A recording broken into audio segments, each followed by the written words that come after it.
Hey folks, welcome to my full review of the Nike VOMERO 16. So, I've done a first impressions review of this shoe, going over the pros and cons and how this fared for me after putting in around 12 to 15 miles. The link to that video is in the description below. This review, on the other hand, is more so a full review of how this shoe did after 50 plus miles.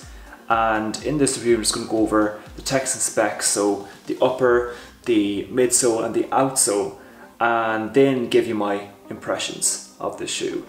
So, without further ado, let's get on with the review.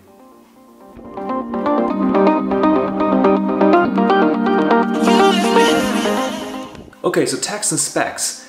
So let's start with the upper. On the upper, we have a double layer mesh here. We have a cushioned tongue for cushioning, as the name suggests. We have a padded heel collar, and overall we have a ventilation system which helps with breathability for your feet. And now on the midsole, we have two layers of foam. We have the Air Zoom foam and the Air Zoom X foam. So the Air Zoom foam is Nike's standard foam. You find it in the Pegasus lineup, for instance. With the Air Zoom X foam, it's more so a premium foam and is a bouncier and more cushioned foam than the Air Zoom foam. You'll find this foam, the Air Zoom X foam, in shoes such as the Nike Alpha Fly and the Nike Vaporfly. With this shoe, you get two offerings. So it just goes to show that Nike really is putting everything into this shoe and is a more premium shoe than the other daily trainers in the market, such as the Nike Air Pegasus. So on the outsole, we have high abrasion rubber for extra durability, and even after putting in 50 miles in the shoe, you'll see that it's hardly even weathered, and just goes to show how durable the shoe can be. On the outsole, we also have a crash rail here, which is a cushioning device basically. And yeah, overall this is a very, very good shoe, a very capable shoe. It's a daily trainer, but can do those higher speeds if you want to. And the Air Zoom foam, or the Air Zoom X foam, will help with that. So let's move on now to my overall impressions of this after having put in around 50 miles.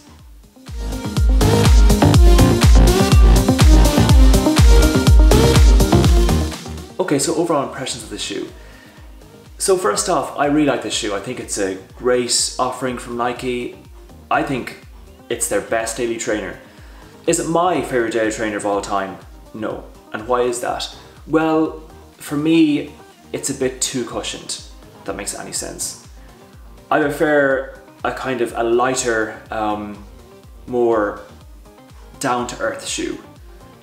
With this shoe, it's very, very plush and very premium feeling. And if you like that, then that's great. For me though, it's not something I strive for.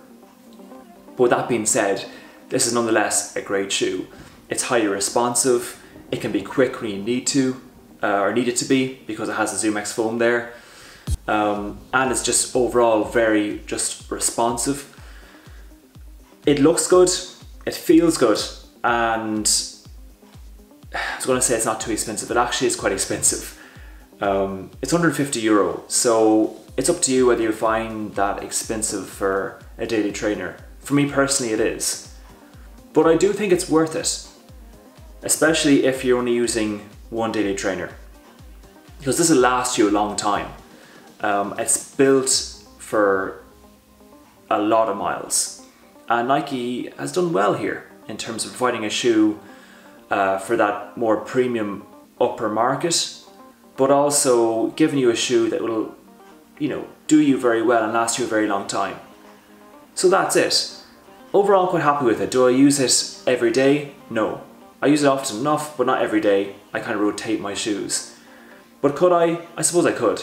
But as I said, it wouldn't be my favourite shoe of all time in terms of daily trainers. So folks, that's it. Thanks again for tuning in, and I'll speak to you on the next review.